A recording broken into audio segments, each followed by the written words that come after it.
रसूलुल्लाह सल्लल्लाहु अलैहि वसल्लम ने बेहतरीन ज़िंदगी गुजारने के बहुत सारे उसूल बताए हैं। उन बेहतरीन उसूलों में एक बड़ी अहम बात इरशाद फरमाई और वो है अद्दीनु अन्नसीहा, कि दीन ये पूरा का पूरा नसीहत है, खैर ख्वाही है। दीन किसका नाम है? एक मुसलमान की 24 घंटे की ज़िंदगी, उसके सोकर उठने से लेकर सोने तक और फिर दोबारा सोकर उठने तक जितने उसके दिन भर हालात पेश आते हैं, ये 24 घंटे की ज़िंदगी जो गुजार रहा है, इसमें उसको ये कैसे गुजारना है, इसका नाम दीन है। आसान अल्फाज में हम यूँ कहते हैं कि दस्तूर हयात, निज़ाम ज़िंदगी कैसी होनी चाहिए। तो इस निज़ाम ज़िंदगी में हमें क्या अपने अंदर पैदा करना है?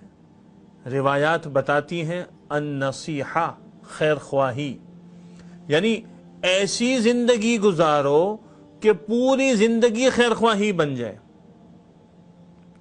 और फिर रिवायात में इसकी तफसीर है कि अल्लाह के साथ खैर ख्वाही यानी सही अक़ीदा रखना, अल्लाह के साथ किसी को शरीक ना करना, अल्लाह अपनी सिफ़ात में कामिल, अल्लाह अपनी ज़ात में कामिल, अल्लाह की तरफ से जो अहकामात आए हैं उन अहकामात को अपनी ज़िंदगी में लेकर आना, और उस रब की जितनी भी तरफ से हम यानी हिदायत मिली हैं कुरान करीम के ज़रिए, उन सब को पूरी दुनिया में आम करना, ये अल्लाह का हक़ है।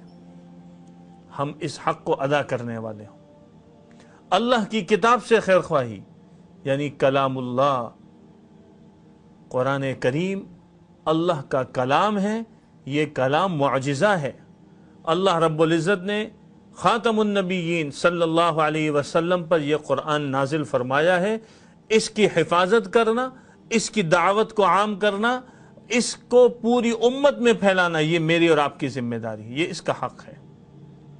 अल्लाह के रसूल से खैर ख्वाही सल्लल्लाहु अलैहि वसल्लम वो क्या है कि आप सल्लल्लाहु अलैहि वसल्लम पर ईमान लाना, आपसे मोहब्बत करना, आपकी इताअत करना, आपकी ख़त्म नबूवत पर ईमान रखना, आपकी शान में कोई ऐसा लफ्ज़ ना कहना जिससे आपकी शान में कमी आती हो। आप सल्लल्लाहु अलैहि वसल्लम सारे उयूब से पाक हैं, आपकी लाई हुई तालीमात भी सारे उयूब से पाक हैं। उन तालीमात को, आपकी सुन्नतों को पूरी उम्मत में फ़रोग़ देना, इसकी दावत आम करना, ये इसका तकाज़ा है। और एक चीज़ जो बहुत ज़रूरी है यहाँ पर कहना और यहाँ समझाना कि अगर अपनी ज़िंदगी को कामयाब करना चाहते हैं तो क़ुरान के साथ जुड़ जाएं और साहिब क़ुरान सल्लल्लाहु अलैहि वसल्लम की सीरत के साथ जुड़ जाएं और इन दोनों की दावत को लेकर पूरी दुनिया में फिरने वाले बने। अल्लाह इज़्ज़त और शरफ नसीब फरमाएगा, ये हमारे ज़िम्मे। इसी तरह जो मुसलमानों के ख़वास हैं उनके साथ खैर ख्वाही, जो आवाम हैं उनके साथ खैर ख्वाही, ये हमें सिखाया गया है, ये हमारे दीन का तकाज़ा है। आज जब खैर ख्वाही की बात की जाती है तो हम में से हर आदमी कितने सारे ख्यालात के साथ बैठा हुआ है, कहता मैं कैसे इसके साथ खैर ख्वाही करूँ। हम उसमें उयूब तलाश करते हैं। मुसलमानों के अंदर उयूब तलाश नहीं करना, बल्कि ये सोचना है कि ये ऐब कैसे दूर हो, ये हमें तालीम दी गई है, कैसे उसकी इस्लाह हो कि वो रसूलुल्लाह सल्लल्लाहु अलैहि वसल्लम की तालीमात के ऊपर आ जाए, अपनी ज़िंदगी को पाक करे, अपनी ज़िंदगी को सुन्नत का नमूना बनाए।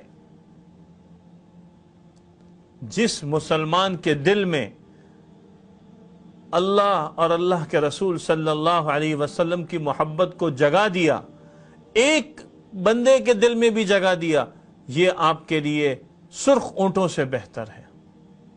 लअन यहदियल्लाहु बिका रजुलन वाहिदन खैरुन लका मिन हुमरिन निअम। तो हमें आम मुसलमान से खैर ख्वाही करनी, और सिर्फ उसके दीन की नहीं, उसकी दुनिया की भी फिक्र करनी है।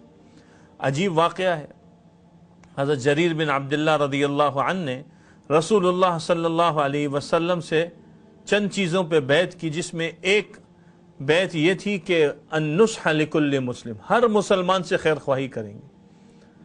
ایک مرتبہ انہوں نے ایک جانور کا سودا کرنا چاہا تو بیچنے والے نے کہا میں 300 درہم کا دوں گا۔